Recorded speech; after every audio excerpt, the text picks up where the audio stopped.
Hello, everybody. Welcome to Nintendo Pow Block, episode 169. I'm one of your hosts, Corey Dirrig, and alongside me, as always, is that retro code, Eddie V. Am I Luigi or Guigi? Who knows? Ed, Hi, everybody. Ed, you're the Guigi to my Luigi. Ah, yes. But that means I can't stay away from water. I gotta stay away from water. Yeah, sure. Maybe. I don't know. I don't know how that works. Not gonna lie to you. How's it going, Ed? How's your week going? How's life?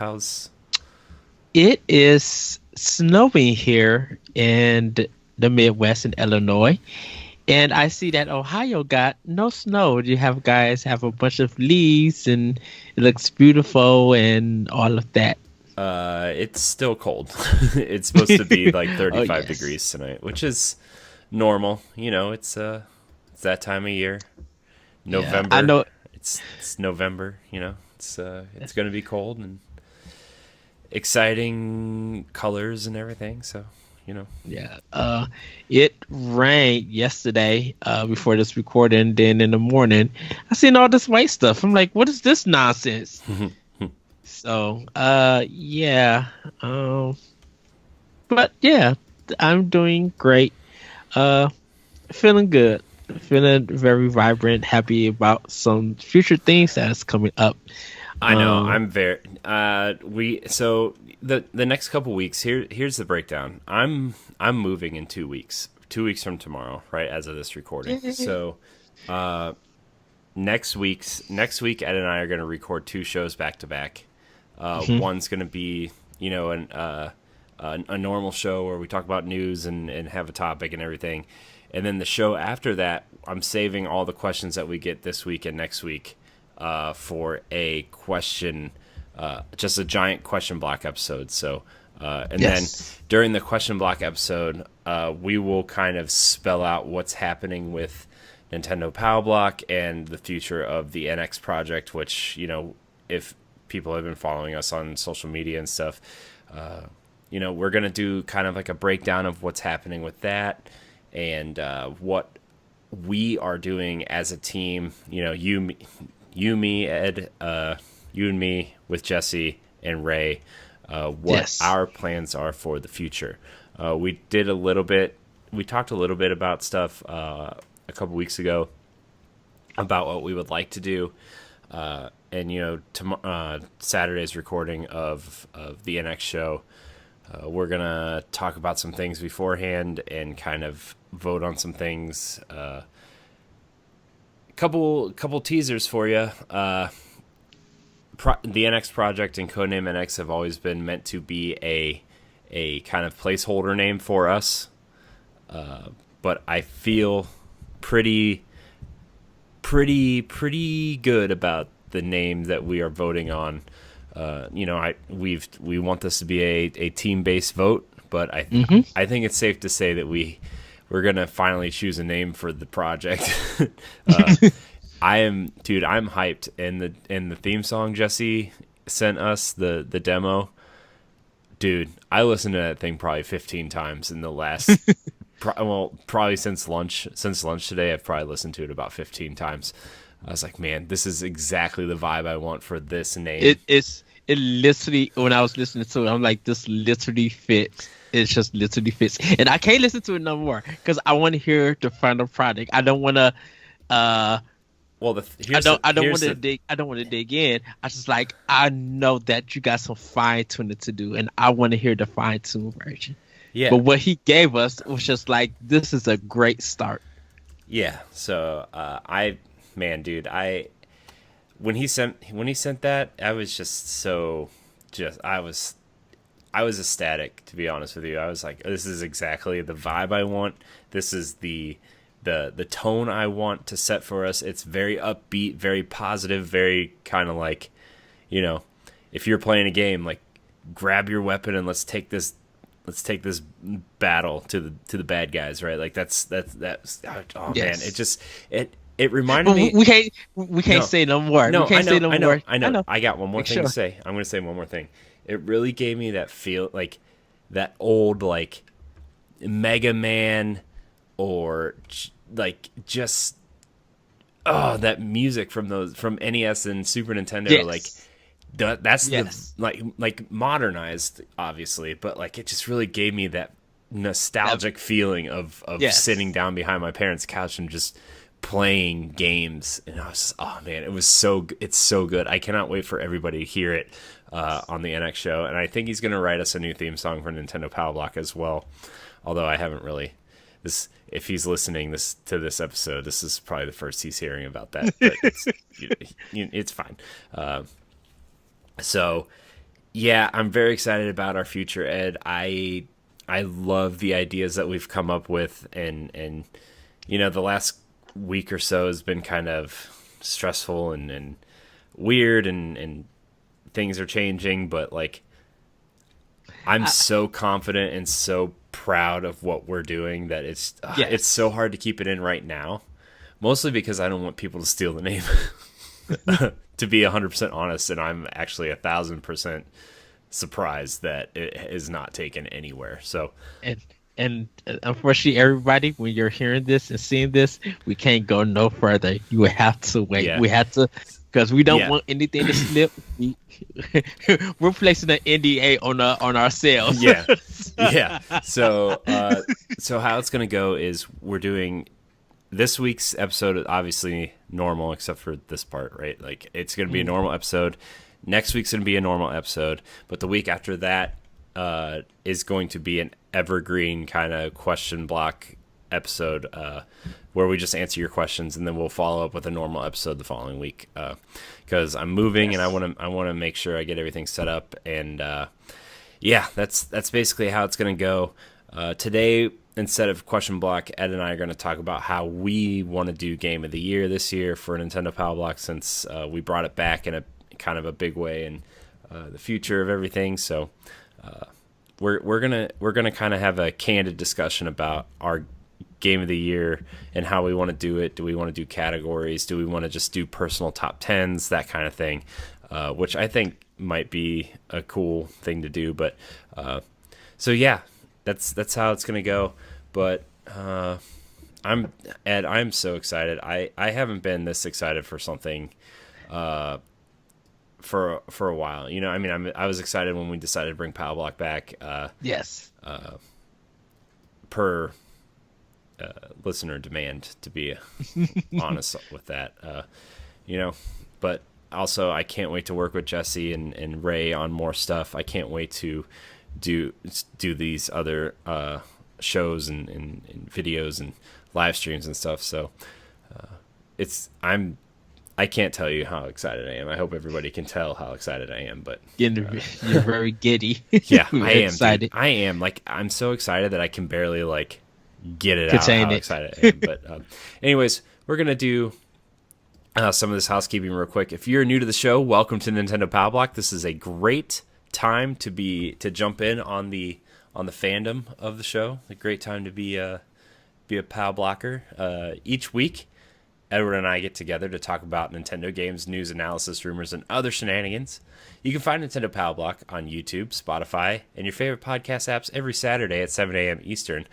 We are planning on going back live. I'm just trying to get a few things set up, and probably after I move and everything, we'll go back to doing live shows on the NX Mixer and Twitch channels, so you can find them there. So jump on there. We'll be there.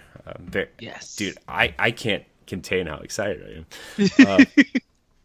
Follow us on Twitter at CorianHG713 and that retro code, and check out our other podcasts and content.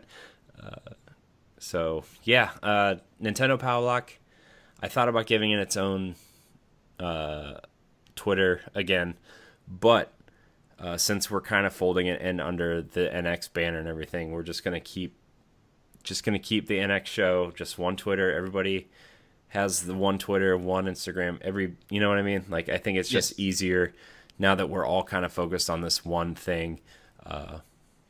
I just think it would be easier to do that, and then let our personal feeds be the extra feeds if we need it, right? So, also, optional opinion. I know, Ed, you had Jesse on recently. yes. So, yeah, that's download Optional Opinion on your podcast service of choice. It's the new season. It has officially started, but the episodes will be starting rolling out next week. So, yes. Also, we are giving away a game. In November, we are giving away a digital copy of both Pokemon Sword and Pokemon Shield.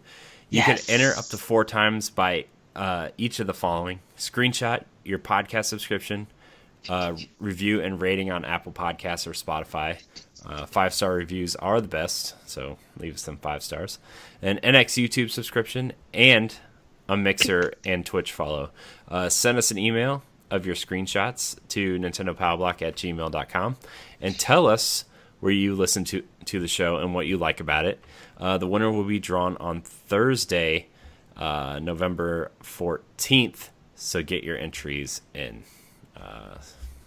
That's gonna be a good time, man. I'm so excited for this the fact that we're getting to the point where we can do giveaways again and stuff. Like, it's just exciting. It's just an exciting time, man.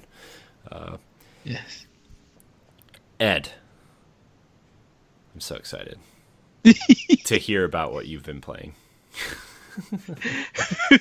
So I'm just excited. Can you tell? I'm excited. I think the episode title is just going to be "We're Excited." Excited. Please, no, we're excited. No need for clapping. So I've been playing Ninja Clash of Carrots. This is like an auto scroll arcade, like beat 'em up. I kind of had it for like a year, and I'm just like, you know what? While I'm at work, let me jump into this game and play. And I've been playing it in like small spurts when I'm at lunch, or if I get to work early, I'll play some there, and I'm kind of enjoying it. It's getting a little bit difficult because some of the weapons are taking some of my magic, and I need my magic like the dash and everything. So it's the difficulty is repping up, but it's repping up really nicely in a sense. And nicely saying that it does not get too difficult, but the challenge is there, and it feels good when you actually make it through. Also returned to Graceful Explosion Machine, getting my skill level back and everything. I still need to practice more and more, because even though I beat the game, it's always good to be like, you know what? I could get that C that I got at least up to a B, and I could probably get that B up to an A. And you just work at it, and you kind of get like sucked back in to it. Played a little bit more of Daemon X Machina, getting a little bit further into that. Playing Contra Collection. Been playing the first game over and over, but been playing like the Japanese and European version.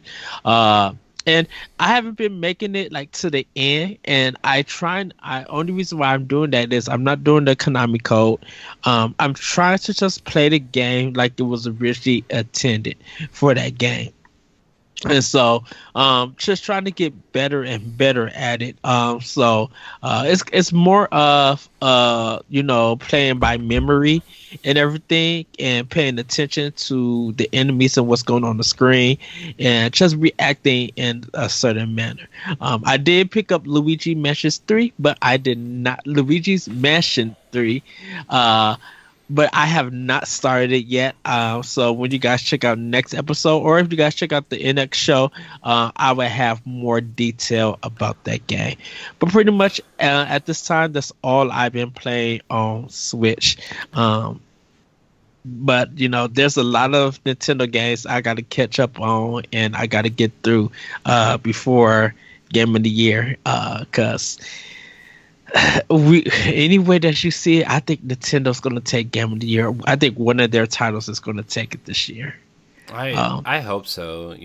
I mean, to be fair, there's been a lot of good, like, a lot of people are saying it's been like a really down year for games, but I actually really think it's been like a pretty decent year for games in terms of like what I like to play. And yeah, I know like some games have been like there hasn't really been that 10 out of 10 like universally like we have games that we like that were 10 out of 10s, but like in terms of major outlets are like, oh man, these games are all 10s. Like the year God of War and Red Dead came out, right? Like a lot of outlets were giving those games 10s, right? And you were like, okay, well, the major outlets are going to give either God of War or Red Dead Game of the Year that year, right? So but for me, like, there's been a ton of games out there that are really solid games that I think a lot of people, I feel like whatever wins Game of the Year this year is going to be a game that people like choose from the heart instead of like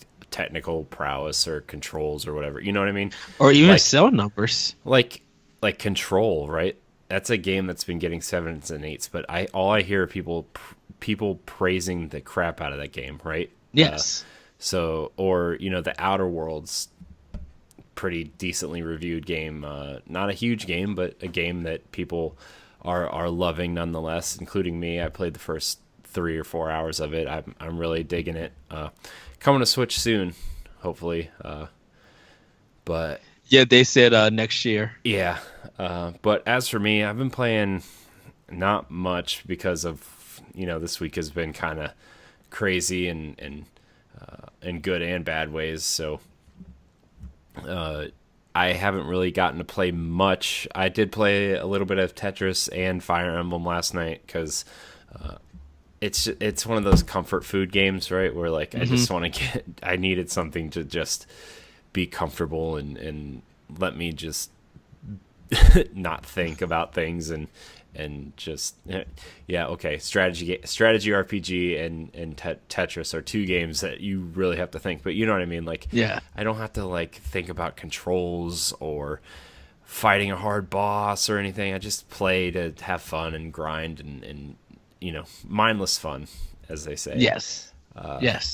So that's really all I've been playing. I don't really have anything new. I could talk about the Outer Worlds since it's coming to Switch, but because I'm playing a certain game on Xbox, and I'll say that for NX. Yeah. So I mean, I guess I can save that for the NX show, but I'm really digging the Outer Worlds. If you have Xbox Game Pass, you have it, right? But that's kind of it. I've been working on I wrote a letter to you guys this week, and what plans that we were going to vote on Saturday. So that's kind of been my week. That and working. Work has been kind of stressful the last like 2 weeks. So that's that's and interesting. It's not that I'm stressed out about the job itself. It's just people are leaving, and it's going to make my job a little bit more difficult than it should be. But people leave jobs, it's fine. So that's really it. I don't have anything else to say about games I've been playing. I do want to play Luigi's Mansion, but since we're moving and I've got a bunch of other games to play, and I have a list of a couple games I would like to get, but my birthday's coming up, and Hanukkah and Christmas, so certain games are going to have to wait till then, like Luigi's Mansion, and I really want to play that new Star Wars game that's coming out. Jedi Fallen? Yeah, Pokemon, obviously, coming, and then I would also like to get Dragon Quest and The Witcher for Switch at some point. But yeah, I those two I need to get, like Dragon Quest and Witcher 3 I want to get. There's some stuff in September that came out that I'm like, man, I need to go back and get. And it's funny that you mentioned like Sword and Shield, because like that Friday, the day before that Thursday, I get paid, so I could go get that game. So hopefully, I have the funds to go get it after doing the sudden repair thing and getting some other stuff. Yeah. So yeah, that's kind of all I've been playing. So I forgot that my Switch wasn't plugged in, to be 100% honest. So I literally plugged mine in around like 5 o'clock today. Yeah. I forgot I had it in the case. Yeah, like last night I was playing Tetris, and it was at like 49%, and I played Tetris for like a half hour, and then it was at like 40%. I'm like, all right, I'm gonna play some Fire Emblem. Dude, a half hour after Fire Emblem was at 17%. I'm like, ooh, boy, better. Let's just plug it in and go to bed. Yeah. Yeah. So, all right, Ed, do you want to get in some of these news bits? We got quite a bit to talk about here. To be. Oh, do we ever? Yeah. So, yeah. Oh man, did I forget to? I forgot to add the link into there. It's all right. We'll do the second story first, and I'll go to the first story after this. So everybody knows Reggie retired from Nintendo this year. Mm-hmm. He gave his first talk at Cornell College of Business. So let's see. Hold on, let me start that over because I just got really lost in what I was talking about. Reggie is now he works for Cornell College of Business, and he chose to share his knowledge of business and leadership in his first talk. So I'm going to read this article from Nintendo Life. Reggie reveals his favorite game from his time at Nintendo and his Smash Brothers main. Asking the important questions. It says, former Nintendo of America president Reggie Fils Aimé recently hosted a talk at Cornell College of Business during which he chose to share his knowledge of business and leadership. However, some of the most interesting nuggets to come out of the lecture were predictably related to Nintendo. Reggie mentioned, for example, that the late Satoru Iwata was initially against bundling Wii Sports with the Wii console. He also revealed that he's rather happy that he no longer has to field questions about Mother 3 coming to the West. That's good. That's a good one. Yeah. As promised, edited highlights from the lecture have now been posted on Cornell's YouTube account, and we've got a few more pieces of interesting info. Reggie was asked by members of the audience what his favorite game during his time at Nintendo is. Answer may not come as much of a shock. It's The Legend of Zelda Breath of the Wild. Reggie also was asked which character he mains in Smash Brothers. He revealed that he likes to play as Zelda and Ridley. So you can head over to Cornell's YouTube page for more of Reggie's talk. It's actually quite interesting. I was listening to it a little bit in the car today. So Reggie is a fantastic speaker. I love listening to him talk. Yeah. He's so interesting. But I'm kind of surprised, to be honest with you, that his favorite game since he worked at Nintendo since 2004, 3 or 4, is Breath of the Wild. And don't get me wrong, it's a fantastic game. It's probably my favorite game of all time now that I still think about that game constantly. But he was there for like Metroid Prime and Wind Waker and like Brain Age and like all of these fantastic games that in like Breath of the Wild is his favorite. Like that's so like it's interesting. I think when you're in a position like that, your taste of games changes, and he probably probably have a lot of favorites, but I think something about Breath of the Wild popped out to him because it probably came from like this new experience, and it's just like, this is kind of breathtaking, and I get to go in and do some amazing stuff in this game that I'm finding out myself and still learning. And so I think Reggie probably like digged in and was just like blown away on how the team approached the Zelda series and brought something that's still traditional and still organic, but just like completely feel fresh and that you could get lost in. So yeah. So I mean that was super interesting, and that he likes Zelda and Ridley in Smash. Like I guess that doesn't really surprise me. Zelda is actually like a pretty top tier character from what I understand. Yes. So I mean that doesn't really surprise me, but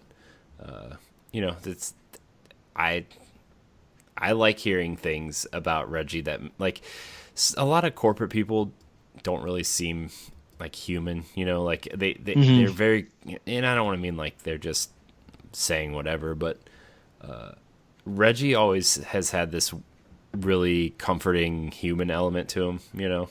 Yes. And the fact that he's talking about like his favorite games and who he likes to play in Smash and stuff like that, like it's comforting to know that like someone who's very human kind of, you know, ran the company for a long time. So I like hearing that kind of stuff. So any other thoughts on that, Ed? I think you guys should listen to the talk, though. It's very, very interesting. Even the pared down edited version on the YouTube channel, it's very interesting. So, our next story, not really a big news story, but Nintendo has revealed the top 10 best-selling games for Wii U, 3DS, Wii, and DS as of September 2019.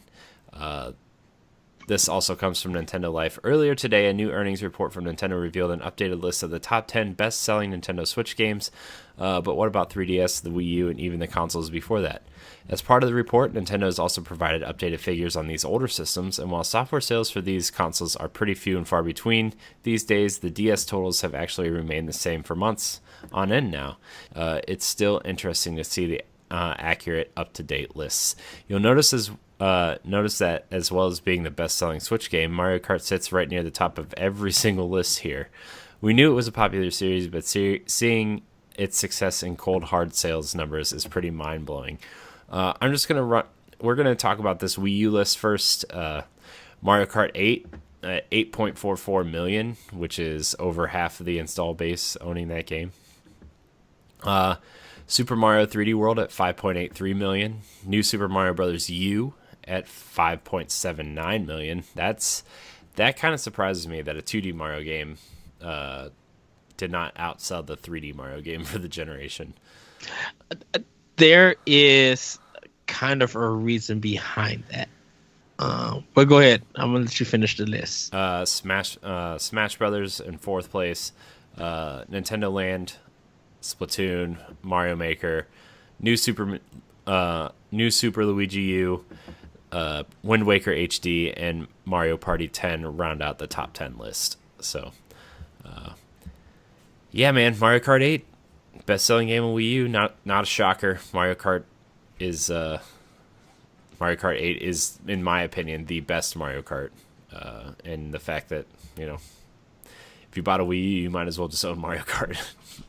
Pretty much. So, your thoughts on the Wii U list, Ed? I'm really happy to hear those numbers, and the reason I mentioned the thing about like a 2D Mario is that I think 2D Mario's is still popular alongside 3D Mario's, but a lot of people love the 2D ones because definitely for kids. I think New Super Mario Brothers, because on how the DS game kind of brought that kind of play style a little bit back to this modern age, and how that led to New Super Mario Brothers Wii, which really took off. And I would be surprised if that's not number one on the Wii list, because that thing sold a bajillion copies. It's kind of, I literally thought that New Super Mario Brothers for Wii U would actually be maybe second place right after Mario Kart 8.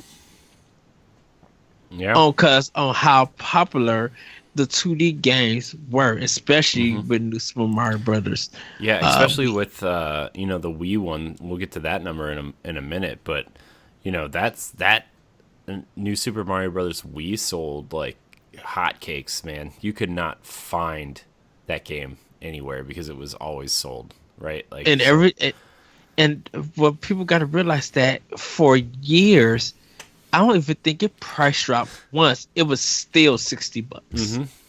Yeah. So we're gonna move on to the 3DS list here. Not surprisingly, Mario Kart 7 at the top of that list with 18.5 million. Pokemon X and Y at 16.5 million. Pokemon Sun and Moon, Pokemon Omega Ruby Alpha Sapphire, New Super Mario Bros. 2, Super Mario 3D Land, Animal Crossing, Smash Brothers, Pokemon Ultra Sun and Ultra Moon, and Tomodachi Life. Man, Tomodachi Life is the 10th best-selling game on the 3DS. Yep. Man, something about it. So I don't know. I thought Animal Crossing would be number 5 or 4.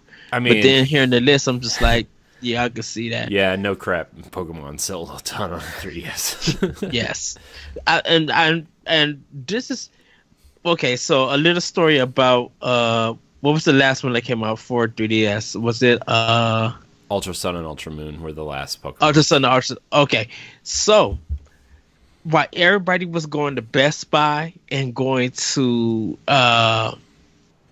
Target and like picking up the game, at that time when it came out, I was working at Toys R Us. Mm-hmm. Nintendo and Toys R Us put a sale on the game where if you buy one, you got the second one 40%, and you got a special bag. Yeah. So you would end up paying like, I think everything came out to almost like $73 or $80 some plus tax. Yeah. With a free like container bag. Yeah. And that was kind of like, this is a smart move on Nintendo, getting people to buy both copies so the sales for that one title could actually sell more. Because I bought it. I was going to, plus I had my social discount. I was just like, yeah, let me take this. And I did. Yeah, I'm actually pretty excited for Sword and Shield, to be honest with you. The more and more I watch on that, the more and more it's like, man, I'm really excited for that. So, let's move on to the Nintendo Wii. Man, there are some killer games on here, and probably something that people are going to roll their eyes at, but it's fine. Wii Sports, no surprise there. 82.88 million copies. I know it was bundled in, but later it was not bundled in, and you had to buy it, and it was $20. So yeah.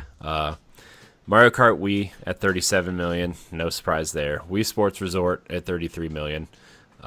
New Super Mario Brothers Wii, 30 million units. Right, that's so many. And times that at $60. Yeah. That's 180 some million plus. Yeah. So I mean, it's bonkers. Man, that's crazy. We play 28 million, but you know that also came with the extra remote, which I think is why a lot of people ended up getting it.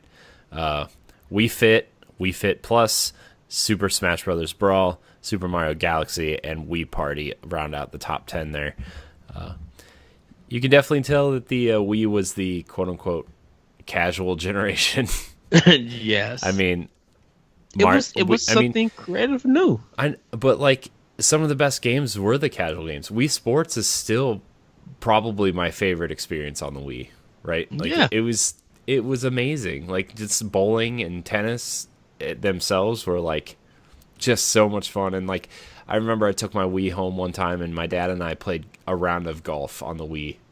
It was awesome, you know. Which I have to ask, is Wii Sports the only game that has hit that level of sales for one console? For one console? Yeah. I don't know. Because I wouldn't count Grand Theft Auto. Grand Theft Auto, I don't think it's the best selling game of all time. And the reason why I don't consider it is that that's sold on multiple consoles. For you're talking about like single console sales. Yeah. Well, single console sales, yeah, but just like for one game to be on a single console, is Wii Sports the only one? I mean, I wouldn't put because that would. It wouldn't surprise me if Wii Sports was that, right? Like it. I mean, I know it was bundled in and everything, but still, it's like can't deny how much that game alone sold the Wii, right? Like it wasn't a Mario game. Like Mario 64 sold the N64. Super Mario World sold the Super Nintendo, right? Like those are games that sold the systems, but they were aimed at gamers, right? Wii Sports was the game that sold the Wii to a lot of people, right? Just like Brain Age sold the DS to a lot of people. It's the casual machine. I think the only two kind of quote unquote hardcore games on here are Smash Brothers and Mario Galaxy, right? Like, Right. those are the hardcore games. So the Wii was an interesting console that wasn't my favorite console, but you know, it had its audience, and it was a unique device for sure. So It's plus it places in the middle of one of my favorite Nintendo consoles. plus like you look at it and it hit kind of at the right time before like Facebook games were a thing, before mobile games were a thing, and this was where the casual audience went to play their quote unquote casual games, right? So Yes. yeah. So anyways, we're gonna move on to the DS. Best selling game was New Super Mario Brothers. That game was very, very interesting at the time because we hadn't had a 2D Mario game since Yoshi's Island, I think. So that hit a lot of people right in the nostalgia buttons. Nintendogs, Mario Kart DS at 23 million, Brain Training at 19 million, Pokemon Diamond and Pearl, Pokemon Black and White, more Brain Training, Pokemon Heart Gold and Heart Silver, Animal Crossing Wild World, and of course Super Mario 64 DS at 11 million, rounding out the top 10. So DS is a very special console as well, right? Like dude, remember how ugly that first iteration was? Oh yeah. Dude, that for the fat DS was just awful. It was terrible. I had the blue one. I almost got a DS and I was like, no, I'll wait. And like 2 weeks later, they announced the Lite. I'm like, that's it. The DS Lite is still the best one. I still think the DS Lite is still the best one because it still plays your Game Boy Advance games. Yes. Plus, the DS It was Lite thinner and was awesome. sleeker. Yeah, it was so good. Yeah, I brought Castlevania Aria of Sorrow when I got my first DS. Nice. All right. So again, those are the top 10 Nintendo games for each console. Not a huge surprise of the list there. Kind of surprised that like there's only like one Zelda game, only a couple Mario games, which is kind of surprising.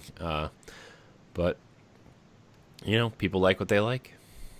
Exactly. So, all right, our next story. Nintendo reconfirms major release windows for upcoming major Switch games, Zelda Breath of the Wild 2 and Metroid Prime 4 still TBA. Every 3 months, Nintendo provides an updated list of its upcoming major releases to keep investors in the know and as happy as possible. We've got our hands on that very list and share it for you below, although it's not quite as exciting as it has been in the past. The list doesn't appear to show any significant changes from the last time, but it does at least confirm that the games mentioned are still on track for their expected release dates. As it stands, then Animal Crossing New Horizons is indeed still coming out next March without any further delays, and all those heavy hitters at the bottom of the list are still on the way too. Metroid fans still have something to cheer about yesterday with Retro's new hire, which I didn't add it to the show notes, but we need to talk about that. Yes. I'm actually going to click on that link right there, and we'll talk about that after this, actually. So the United States, correct as of October 2019. So the heavy hitters for the U.S. are Ring Fit Adventure, is out already. Luigi's Mansion came out today. Pokemon Sword and Shield, still on track for November. Tokyo Mirage Sessions Encore, still on track for September or for January. Yep. Xenoblade Chronicles Definitive Edition, early 2020. Animal Crossing New Horizons, still on track for March. And then the heavy hitters, Bayonetta 3, Metroid Prime 4, and Breath of the Wild sequel are still TBA. So, not much really to talk about, but it's exciting to see that Tokyo Mirage Sessions and Xenoblade are coming soon. I can't wait to play Tokyo Mirage Sessions, dude. It's such a good game. I really hope people give this game a shot. If you, man, just the fact that and I just played through Fire Emblem and it's gonna give you all those Fire Emblem vibes. Man, I love it. It's so good. Oh, the soundtrack is still amazing. I know a lot of people got mad because it's censored in the U.S., but you guys are just gonna have to get over it and play it because it's still real good. Yes. So, yeah. You have anything to say about these games? Which games are you most excited for on this list besides the TBA ones? Because those are the ones we're really excited for. Well, of course, Sword and Shield. Definitely took your Mirage Session FE, Sharp FE Encore. I'm definitely looking forward to Animal Crossing. I want to see how this new game on Switch, on how it plays, and what new stuff they're adding. So I'm really excited for that. Xenoblade Chronicles, I'm waiting to see what the date is. And the only reason why it's not a bad thing. I still got the original and everything. I want to see what surrounds it, and if it's going to be a battle of like, do I get this or do I get this? I want to make sure that that game gets market right and it gets in the right place when it gets released. Yeah, my thing with Xenoblade is like, I remember it being great at the time, but the other day on Nerds Gone Rogue we were talking about Metroid Prime 4 not Metroid Prime 4, Metroid Prime 1, I should say, and we were talking about how it was a fantastic game of its time, but the game with its controls didn't really age as well as the game itself. Yeah. And I wonder if Xenoblade Chronicles is going to have the same problem. Even though it's an RPG and like it's turn-based and has its own kind of feel and look to it, right? Like I hope they take the time. Like I think the game that I want to compare it to, honestly, is the Final Fantasy X, 10-2 remasters and the Final Fantasy 12 remaster, where because they're very comparable. That the technology when those games came out is very comparable. Those games' graphics were very comparable at the time, right? And so, like, if they take a little bit of time and kind of remodel some of the characters up, do a good job up-resing the textures and the backgrounds and stuff, like, I think it'll be fine. I think it'll have the audience, especially the Xenoblade audience, right? So, I hope. And Nintendo always takes the time to make these games, better when they re-release things, right? So, yes. Hopefully they do the same for Xenoblade. And it looks like one of their stuff is really putting some work in to make this feel like this brand new paint that's there placed on it, like the graphics and stuff. That it really looks better. The Shulk character model in the trailer looked really good. They don't look like up-res 3DS models, right? They look like new character models that fit, right? Like they look like how you remember the game looking instead of like just up-res models from the 3DS version, right? So which is kind of how the Final Fantasy remasters looked, right? They looked like you remembered them, not how they actually looked back then, just in HD. So which, by the way, those games are very, very good too, the Final Fantasy games. So very excited for Xenoblade and Tokyo Mirage Sessions also. I rewatched the Tokyo Mirage Sessions trailer earlier today, and that game is... I was actually watching... Dude, I cannot wait for that. I was actually watching the Nintendo Direct from September, and I was just like, man, these games that are just coming out, like, this is crazy. Yeah. So, all right, let's move on to this tangent story. I should say.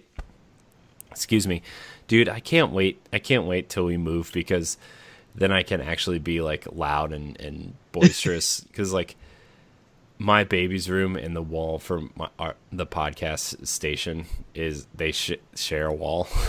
And like I feel myself in my head trying to like be quiet, and not be like projective, and like I feel like I have to like tone everything down a little bit, and I get in my head, and then sometimes I forget what I'm saying because I'm in my head. So in a couple weeks we should be back to like hype central, right? So yes. All right, so the Metroid Prime 4 dev, Retro Studios hires Halo character modeler as new lead artist. He is the character modeler for Master Chief, and he is the character modeler for the what's the guy's name from Halo 4? God, the guy, he's the main character in the Halo movie that they made, or TV show, Forward Unto Dawn, and now he's the commander in Halo 4. Man, I forget what his name is, but he modeled Master Chief from Halo 4, and remember how good that looked on Xbox 360? Yes. Dude, this has me so excited to see what he can do with a, technically better console and Nintendo first-party hardware and program and software to work with, right? Like, if you can get the Samus suit to look like as detailed as the Master Chief suit from Halo 4, oh my gosh, dude, I'm so excited. The thing, we're gonna get more into it, but the thing, like I mentioned you this story, and I was telling you, I was just like, it's so weird that people left Retro, the Droid 343, that have that Halo 4 look like a Metroid game, right? And now it kind of like reverses. Like if they could get Metroid Prime 4 to all we closely resemble a little bit of Halo, and have like amazing detail and Samus suit, the world that she's gonna be in, like it's gonna be crazy. And I think by the looks of it, sorry, buddy, by the looks of it, I was just like, I want to play Halo 4 again to kind of see the art direction. Well, for that game. In Halo 4, he modeled Lasky is the character's name. He was the he modeled Master Chief, Cortana, the Grunts, Lasky, and a couple other, helped out on a couple other things. But in Halo 5, which has me really excited, he modeled he modeled Buck and Tanaka. The entire Fire Team Osiris he modeled. Him and his team, I guess. But he also did the Promethean Knights and the Promethean Commanders, which, they could look like they could be ripped straight out of Metroid, because they have like the orange lights and the feel, like, you know what I mean? You remember when Halo 4 came out, we were talking about how much that reminded us of Metroid in just terms of character design and feel and look of everything.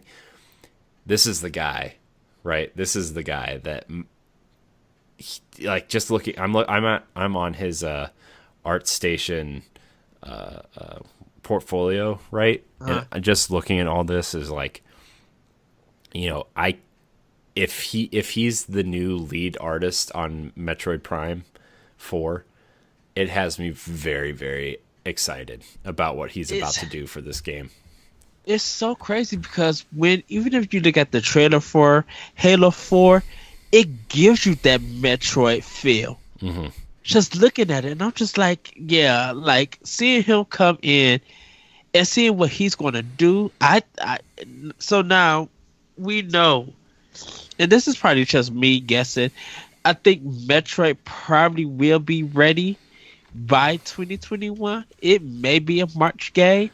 Because if they're just still hiring people, like the actual production of working on the game haven't started yet.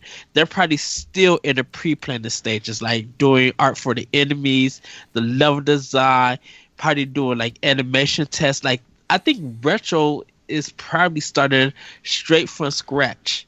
I think now like any old assets that the other companies were doing before they restarted fresh. I think now none of them are going to be in that game, and they're starting straight from scratch. Yeah, I'm like just looking at his portfolio. When you click on Spartan Vale in his ArtStation portfolio, like the models and stuff, it's probably the most comparable to Samus's armor, right? Because it's like a female soldier with cool looking armor and the visors and stuff. Like, this guy has me really excited about what he can bring to Metroid. So, yeah, it's full circle, man. When they all left to do Halo, and now people. I don't know if he originally worked on Metroid Prime, but here, let me just read this. Let me just read the article, I guess, because we never even read the article. Retro Studios, the developer currently working hard on Metroid Prime 4, has bolstered its creative talent by hiring Halo series character modeler Kyle Heffley. The news comes from VGC, which reports that Heffley has been snapped up by Retro Studios to be the new character artist. You'll almost certainly be familiar with his previous work with titles like Call of Duty Black Ops, Sleeping Dogs, Halo 4, and 5, all under his belt. You can check out his portfolio here, or we've shared a couple of pieces for you below. So, yeah, his work is pretty top notch, and so we both love Halo. I mean, yes, I still think Halo 4 is the best Halo, to be 100% honest with you, in terms of story and stuff. So, but anyways. Let's move on, Ed. We've got a couple more stories to go through in a topic. So, Bloodstained Ritual of the Night Switch performance patch is finally out. The long-awaited Nintendo Switch graphics and performance update is now live. Focuses on 4 areas of improvement: input lag, visual quality, crashes, and load times. So 1.03. Sorry, I just got a message from Jesse that he uploaded the new cut of this theme song, and I got really excited and distracted. Where was I? The version 1.03 update brings all these improvements. Was detailed on Bloodstained's forums and is in response to the serious frame rate and optimization problems that appear on the Switch but no other platforms. Input lag has been eliminated throughout the game. The controls should be more responsive. Visual quality has also been improved, so it looks more clear and has more detail. Overall stability has been improved in several situations that have previously caused crashing, most notably when reading books from the bookcase. So, lastly, certain loading times have been reduced by up to 70%, but it is noted that there are still areas that need improvement. So, I'm going to wait for Digital Foundry to do a reporting on that patch. Yeah. This game I still want to play, but I want to play it on Switch, and I want to wait till it's, ready to go, right? Yeah. I mean, I'm glad the game is on Switch and everything, right? But I want to wait till this game is done and ready and really, really just ready to go. Because I'm actually really enjoyed Curse of the Moon, the 8-bit one. Yes. That game was actually very good, right? Like, I loved it. I was very surprised at how much I loved it, because I'm not really, I've talked about it on the show before. I'm not really a Castlevania guy, right? Especially the old ones, right? I never got into them. I never had them, and I just never went back to play them, right? But I thoroughly enjoyed Curse of the Moon. It's up there in terms of indie kind of retro style games, up there for me with Shovel Knight. Yes. Which is saying something, because I love Shovel Knight, right? And I think in terms of quality and just what to expect from a retro style game, that game is just on point. So it is. It's also only $10. So yeah. Jesse keeps messaging the group chat, and I'm just very excited to listen to this theme song. I'm not gonna lie to you. So if you hear buzzing, that's Jesse telling me how awesome his theme song is, and I can't listen to it till after the show. All right, let's go to this last story here. Nintendo. This also comes from IGN. Nintendo will make more 3DS franchises available on Switch. Nintendo has said that it will bring additional 3DS game franchises to the Switch console. As tweeted by Wall Street Journal technology reporter Takahashi Makazuki, Nintendo president Shintaro Furukawa said the company would make more 3DS franchises available on the Switch with the aim of conveying the appeal to the handheld-only light model. In the tweet, it says, as a surprise, analysts say, is a regional breakdown of light sales.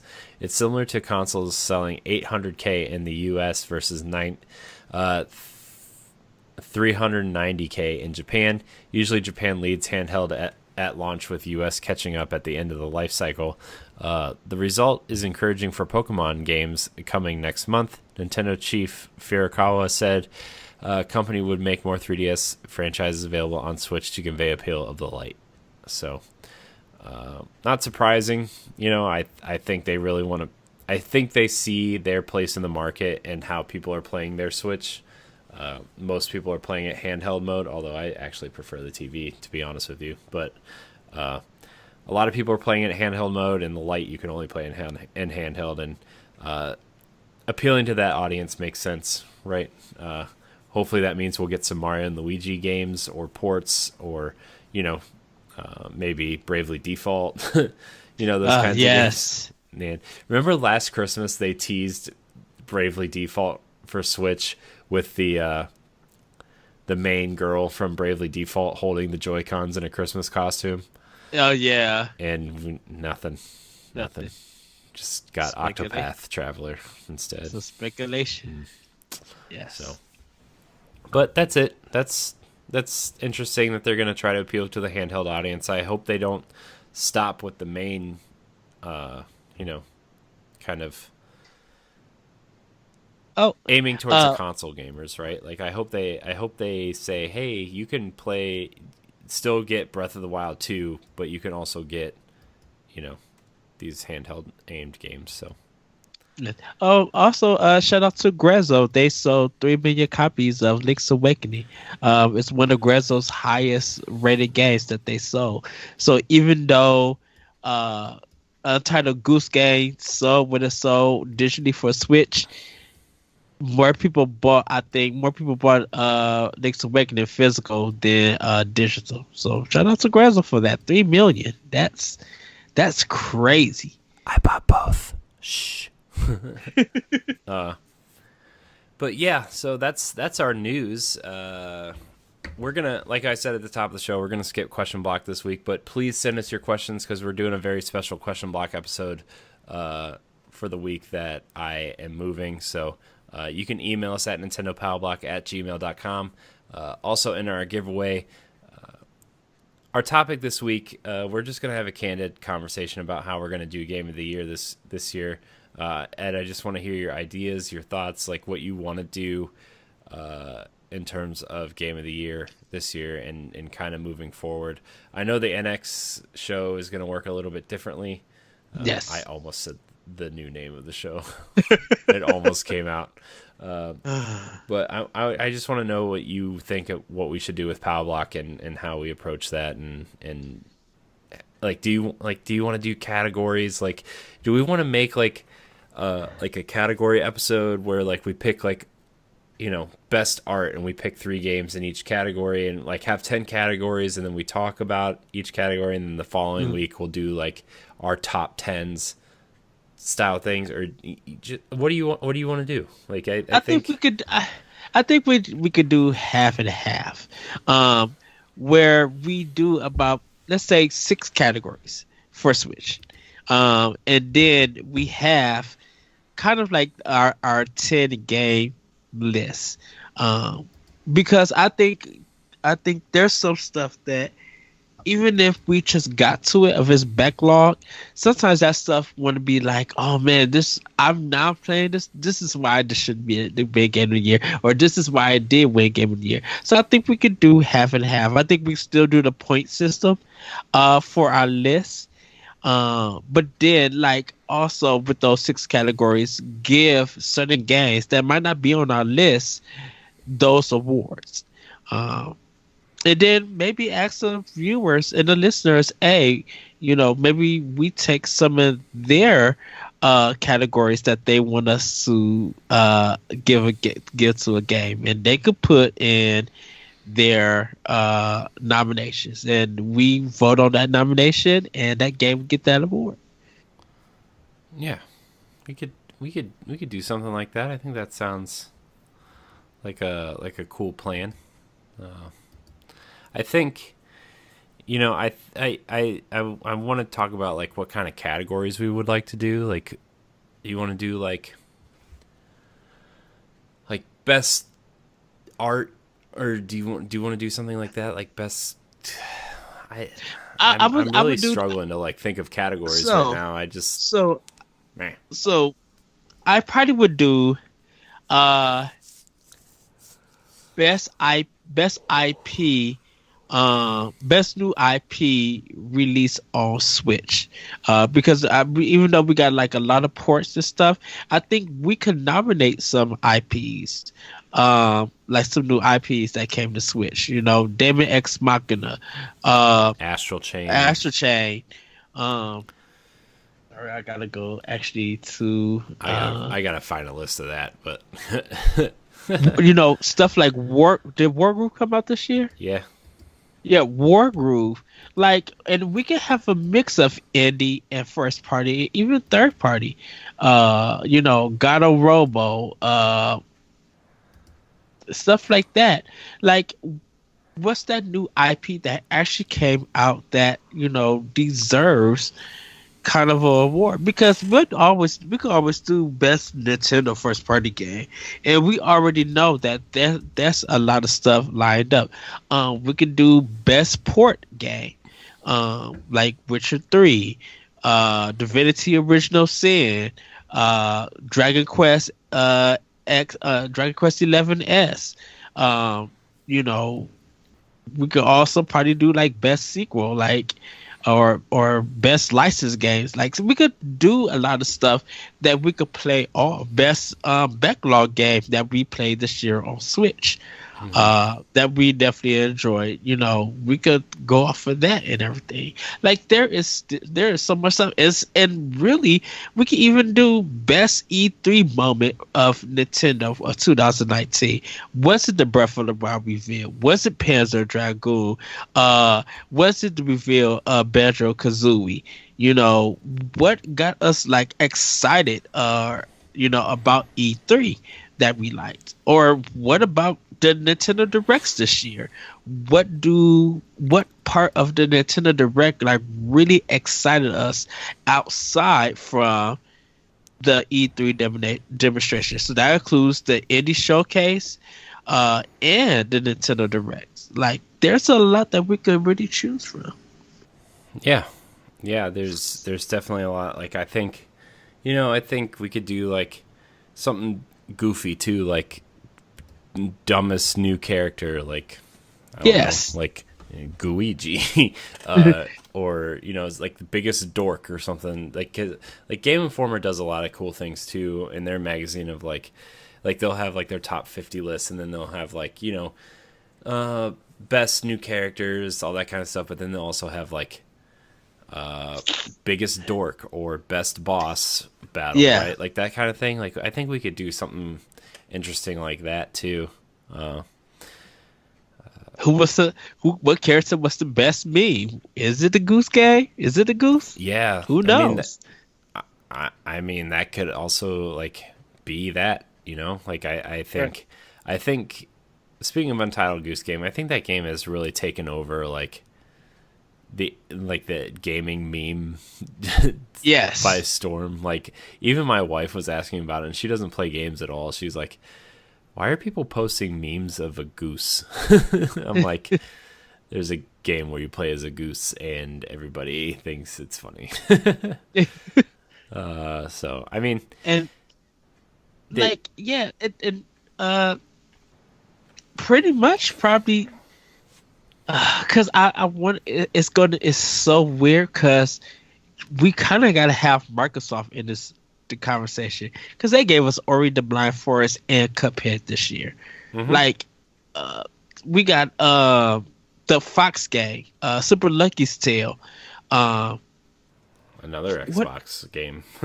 Right. What else did we get from Xbox? Like, I mean, we I know it's not really an Xbox game, but like we got Hellblade and we're getting Outer Worlds, right? Like, I mean, those are technically Microsoft Studios games. Like, I mean, I know it's not Xbox games specifically, but right.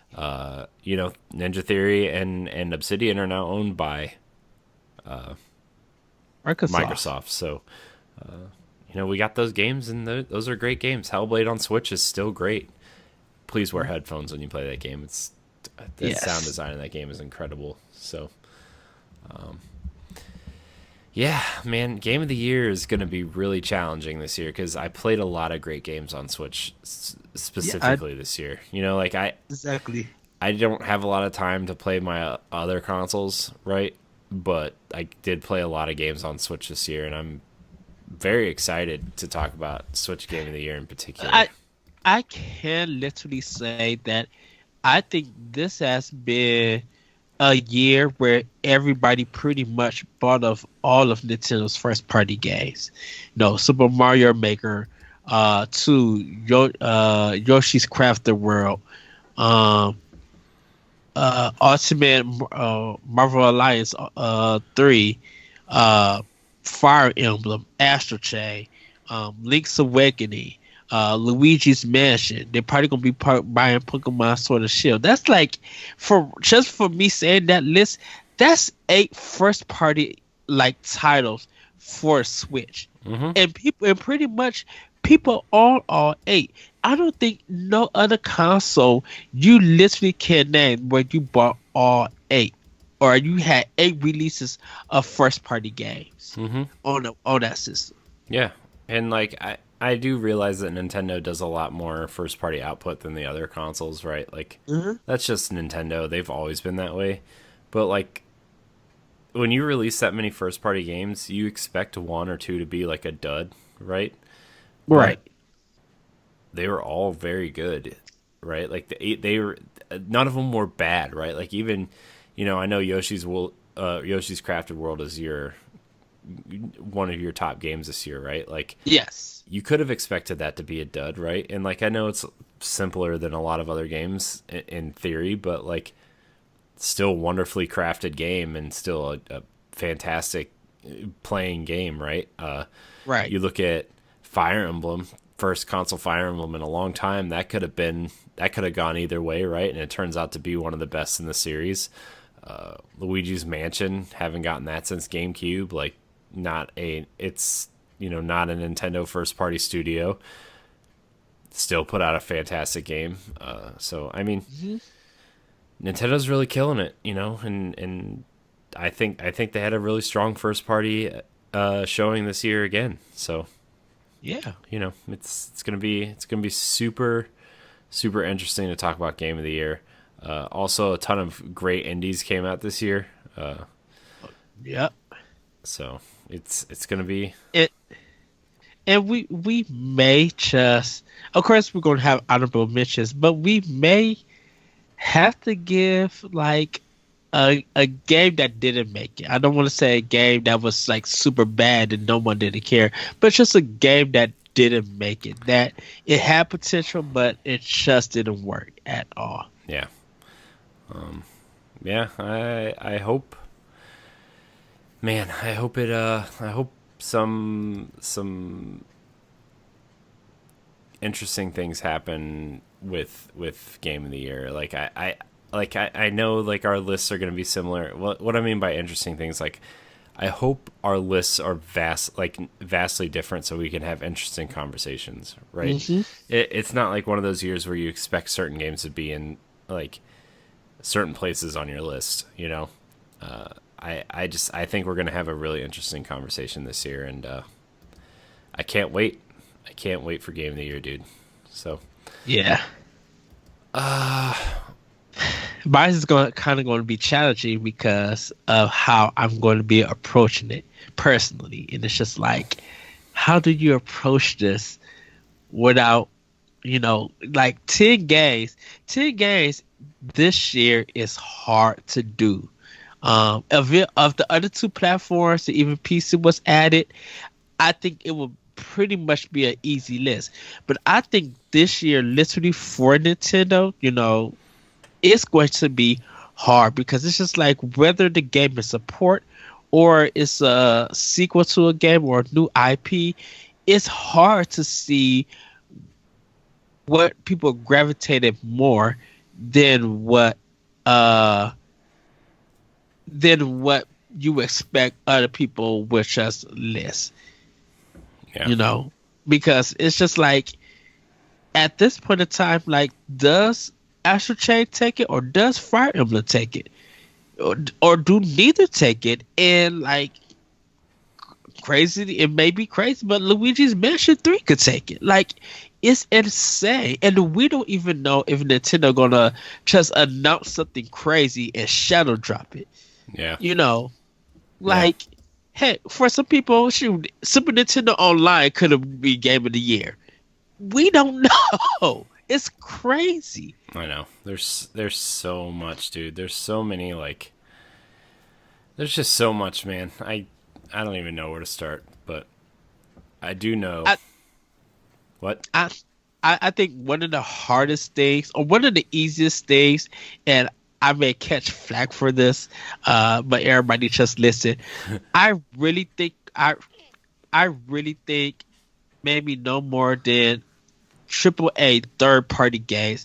I don't think it's going to be on a lot of people's list. Maybe this Call of Duty Modern Warfare and I mean, I think Outer Worlds and Control. I don't know. Control, yes. I'm actually hearing a lot of good things about Modern Warfare. Right, and that's why I said Modern Warfare would be on the list. Control would be on the list. But I hear what you're saying. Like, I don't think Wolfenstein's going to be on a lot of people's lists. Right. I don't think. I mean, I think it's going to be a lot of indies and Nintendo games, and you know what I mean. Like Right. I mean, it's going to be a lot of first party games and indie games. I feel like, Right, because even Borderlands 3. I'm trying to think of like what games even came out this year. Like that's how like weird of a year it's been. Okay, so Resident Evil 2 would be on it. Yeah. Call of Duty would be on it. Control would be on it. The Outer Worlds would probably be on it. I was debating on Outer Worlds because I didn't know if Microsoft was publishing it or Obsidian was doing all of the publishing and developing. Private Division is publishing it. Which is 2K's indie label. Okay, so those four. Borderlands 3. I don't think Ghost Recon is going to be appearing on anybody's list. No, Breakpoint. The Division 2 will probably end up on somebody's list. It may. I know. I think mechanically and like how that game plays and what it rolled out was great. I just feel like it was like one of those hit and miss games, right? Like I feel like, even Ubisoft came out and said that it didn't meet expectations, which I don't really know what that means, but in terms of sales, it could have sold like 10 million copies and they wanted it to hit 15 million, right? Like you don't know, but it was one of those games where a lot of people I think were excited for it because they're like, oh yeah, more Division. And then when people started playing it, they're like, maybe I didn't really want more Division. Like that's kind of what I got from it. And like the people who didn't really play the Division 1 really stayed with it and liked it, but the people who played a lot of Division 1 and moved on to the Division 2 were maybe like kind of burned out on it, to be honest. And then with Ghost Recon kind of being similar in a lot of unexpected ways, I think people are just burned out, And a lot of people felt that it was worse than Wildlands because some people like Wildlands, some people didn't. It's because they added a gear system and a leveling system, and it was basically like when you compare it to like Assassin's Creed making that an action RPG kind of makes sense, right? In this day and age, but like turning a third-person shooter series that's known for third-person shooting and not an RPG series and turning that into an RPG, like, I don't know if that fits. And I really wish, like, if Ghost Recon would have just been like a third-person shooter I would have been in on day one, right? Because I liked Future Soldier, which was the one for 360 and PS3, the last one on the systems. I didn't really play a lot of Wildlands because I didn't really care for Wildlands, but the way I played Assassin's Creed Odyssey, thinking about that and like transferring that into like that third person shooter style that I wanted Breakpoint to be sounded like really good until they're like, well, there's a gear score and there's systems in place that actively like make you change the way you want to play the game. Like that just kind of turned me off, and I'm like, I don't have time for that, right? So I don't know. Game of the year on other consoles is going to be super interesting. I don't like. It's honestly I don't know if anybody is like waving the flag for Borderlands either, though. No, I mean, like I know people are like enjoying it, but like they enjoyed it and they moved on. Like yeah, that's kind of where I see it, right? So right, and like I feel, to me personally, I feel bad for Sony this whole year. You know, not so much for Xbox, but for Sony, because as much as people got on Microsoft about Crackdown 3 did well. You know, and it's a fun run. Days Gone, people thought it would be a really better game to Crackdown 3, but it had its problems, and like it was still buggy after it came out, and it took weeks for that game to get patched and even get new content. But nobody's talking about those games. Where Gears 5 is a very high contender for Xbox. Mm-hmm. And we have to see how Death Stranding does. If Death Stranding doesn't do what it should have done, and people are, I feel, underwhelmed, maybe Concrete Genie may be the only first-person game for Sony. Yeah, I mean that's what I'm saying, right? Is like I really think like first party and indies are gonna dominate lists this year, because a lot of these first party games have been in development for a long time. Right? And, yeah. I mean, Gears is really high on my list for Game of the Year. I know Jesse and I still need to finish the campaign, but that game is so high on I did not I expected it to be on my list because I really like Gears, but just the way they're handling it is just really making it's on my Game of the Year nomination, but I think that is my Game of the Year for Xbox only.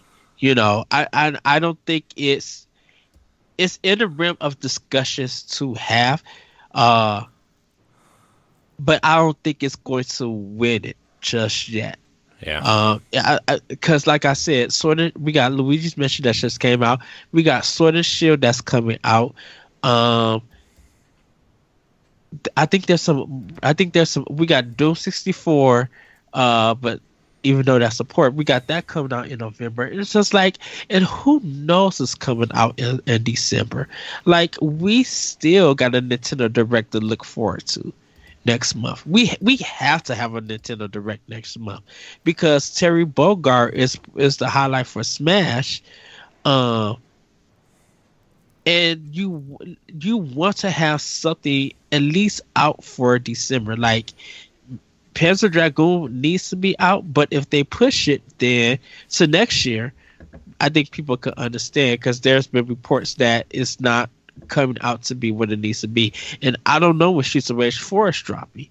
So, like, we got a lot. And then Blue Point today, we're hitting at some stuff.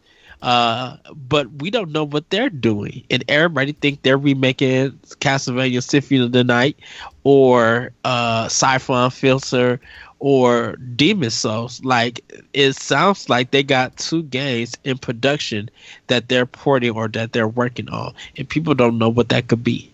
Mm-hmm. Yeah, you know, so it's going to be an interesting discussion, but I think for Nintendo, it's going to be a harder discussion because you got so many choices compared to the other systems. You don't really have that much choice. Right. Yeah. It's gonna be a crazy year. So, but anyways, that's gonna do it for this episode of Nintendo Pow Block. Ed, I appreciate you. I appreciate, what we're doing and how we're kind of attacking this new idea and this new product, and I'm excited for our future, and I'm excited for the future of this show. I'm sorry that I've been a little bit tired and working on a lot of stuff lately, and I know I kind of have been I feel like I've been like just in my head the last couple days last couple weeks, I should say, about things, and I notice it on this show and other shows too. Like, I feel like I'm kind of in my head, and you know what I mean? I just feel like I'm in not a funk. I feel like that's not the right word, but I feel like I've been in my head and wanting to do more, and a lot of things are getting in the way of me focusing on some things. But Ed, I just, I want you to know that I appreciate you, and I appreciate Jesse and Ray, and I'm ready for us to be to take that next step. I'm ready for us to be full in. It's really nice to see the commitment that everybody has made to this, and I'm ready, man. I'm ready to do this. So in due time, we're going all in. It's going to be an adventure, and I literally cannot wait. Yeah. So I want to encourage everybody to go subscribe to the NX Project's YouTube page. Like I said, there's going to be some changes in the next couple weeks, and it's going to be super exciting to reveal everything to everybody, our plan and everything. Like, I think once we reveal what we're doing and the name and the shows and stuff, like, I want to have an NX show just explaining what we're doing. Yes. And I think maybe like in like 2 or 3 weeks, right after I get settled in from the move and everything, that's when we'll probably do it, right? But I want to kind of let everybody know what we're doing and our plans and how it's going to work, and what we're kicking off and everything. So stay tuned for that. But Ed, I just you've been with me since the very, very beginning of what I've been wanting to do for a long time, and I appreciate you and your friendship and your dedication and stuff. It's been fun, this friendship we've grown over 6 years of content creating together. 5 years, 6 years. It's been a long time. Too long. I'm done. Goodbye. No, I'm just kidding. No, you can't. I know. I'm stuck with Ed. So I want to thank everybody for listening. Remember, you can find Nintendo Pow Block every Saturday at 7 a.m. on your podcast service of choice, on Spotify, and on our YouTube page. Our website's going through some reworks right now, but you will also be able to watch it there once we get everything fixed and set up and everything. So you can email the show at nintendopowblock@gmail.com. Your questions, comments, concerns, thoughts, and ideas. We will take all of them to heart and consideration, and read your questions on the air. Next week's going to be a good show, too. Ed, you said you're off tomorrow, right? Yes. Okay, so we'll do the retro show stuff tomorrow night. We'll play some Link to the Past, if that's all right with you. Yes. Cool. Well, I've been struggling not to play that game. I've been wanting to play it, and I don't want to start another save. Yeah, so maybe tomorrow we'll record like 2 or 3 episodes, I think. We're getting pretty close to the end. We're going to have to let people vote on a new episode, on a new game soon. I think we got 5 more dungeons. Yeah. So come check out the Nintendo Pow Block Retro Game Show every Thursday, where Ed and I play through some retro games. Right now we're playing through A Link to the Past, and it's good fun. So yes. Check out the NX show, the show Ed hosts, and I kind of play the Robin to his Batman, and we got Jesse and Ray on that show too. we'll get them on this show at some point too. And we've got a lot of exciting content coming your way on the NX project. So very excited. Ed, where can we find you? You guys can find me on Twitter at @RetroCode. Also check out Optional Opinion on SoundCloud and other podcast apps. Yes. Right? Yeah. Correct. And check me on Twitch and on Mixer at The Lyrical One. Yeah. Also everybody, right now, currently on my YouTube page, I'm going to be also trying to get it on our new name, NDA, can't say what it is. But I have started a series called Hit 'em Hard, where I am taking games that I played in the past and actually playing the hardest mode on it. My first episode is up. If you want to check it out on my YouTube page, it's Lyrically C. You can check that out. And I'm doing I need to give you the YouTube management of NX, even though I thought I invited you, but so you can upload it. You know what? You did invite me. I didn't check my Hotmail thing and then canceled it out. It probably expired. I think it expires after 7 or 30 days or something. Cause something's been going on with my notification stuff. I put my notifications on for everything to get, and it's not coming up. So I might miss tomorrow. Tomorrow before we start the retro game show, I'll send you the invite and we can kind of walk through it and get it set up. Because I need Jesse and Ray to accept their invites too. But we'll walk through all that later. So. Anyways, you can find me at CoreyHG713. You can also catch me on the NX show and various other content here on the NX project. Be excited, people. It's going to be I'm going to pull Square Enix. Please be excited. But seriously, I'm thrilled about what we're doing. I'm thrilled about content and videos and stuff. I've actually been writing again. For the first time in a couple years, to be honest, really writing. So, yeah, that's exciting too. So, it's a good time to be podcasting. So, thank you everybody so much for watching and listening and for your support. Remember to rate us on your podcast service of choice. Subscribe to our YouTube page. Enter the Pokemon giveaway. And until next week, we love you. Bye, everybody. Woohoo!